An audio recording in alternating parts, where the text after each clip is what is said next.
Yun! Champion! Buti na lang, mayroon mga hagdan na ganito. Laking bagay talaga to eh. Ano to? 12 feet ata ito. Na, hindi lang. Mataas pala to. Medyo mahal din ang pagkakabili. Pero patibay ito. Ayun lang naman yung access namin sa ano, sa bubong. Meron sa kabila pa pero alanganin. Nakakatakot nga lang kasi pag aakitin ko to, pwedeng matumba to. Wala yung mga anak ko nasa school. Walang tagahawak. Yung may akong pako. Pwede. Itatali ko para mag-hold siya.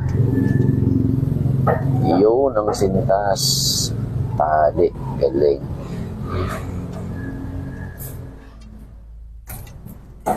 Kaso ang nipis ng tali.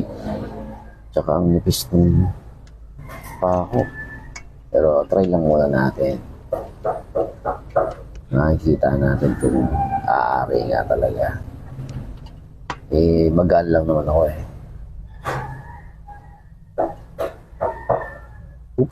Oops. Okay. Siyempre, mission first. Safety always. Yan ang isa sa natutunan ko sa pinanggalingan kong trabaho. Kasi pag kami nangyari sa'yo, wala na, hindi mo na ma-perform. Oop. Testing. Nako, delikado. Ang nipis. Yari tayo dyan. Butik. Medyo mataas eh. Baka mamaya pagbababa ko, biglang maputol. Okay. May gagawin tayo. Siyempre, kailangan ng kapitan. Palitan natin. Safety first na tayo. Tanggal. Hirap na. Kayo, ano bang ginagawa niyo sa bahay niyo?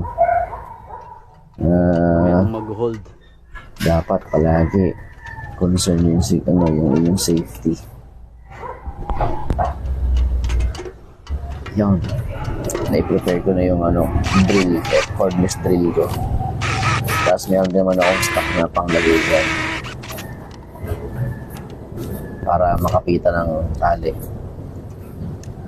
Yan, ni-stick ko muna. So, hindi gumana yung tornilyo niyan eh. Kasi hindi pa tulis yung tornilyo. Kaya dinrill ko ulit yan para matanggal yung kahoy, yung stick. Tapos pinalitan ko ng yung tox niya. Yung tox na bakal.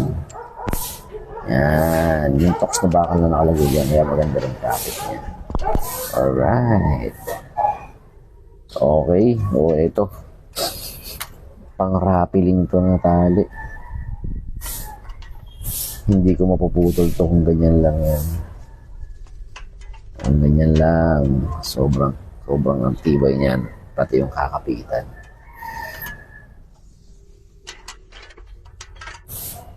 Bali, meron na tayo. Meron tayong peace of mind sa pag-akyat sa bubong. Para ma-inspect muna natin yung ating alulod. Kung ano ba talaga possible na problema. Para malaman natin kung ano yung materialis na gagamitin. Kasi nakakapagod din naman yung magdadala ka ng gamit tapos mamaya may kulang. Sobrang init pa naman. Alright. Thank you for watching episode 2. Episode 3 on the go.